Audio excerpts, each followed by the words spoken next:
Heavenly Father, I proclaim that all powers belong to you, Lord.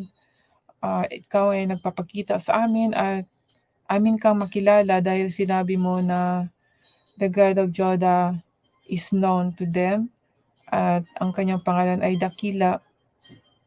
At nagpapasalamat po ako, Panginoon, na kahit ito, konti lang kami ay meron pa rin akong mga panauhin na nagtitipon po, Panginoon, at para makinig po sa iyong mga salita. At ako po ay nagpapasalamat, Panginoon. Sa pamamagitan nila ay aking naramdaman ang presence mo, Panginoon. At ang iyong mga anghel through us, Lord, ang tinatawag na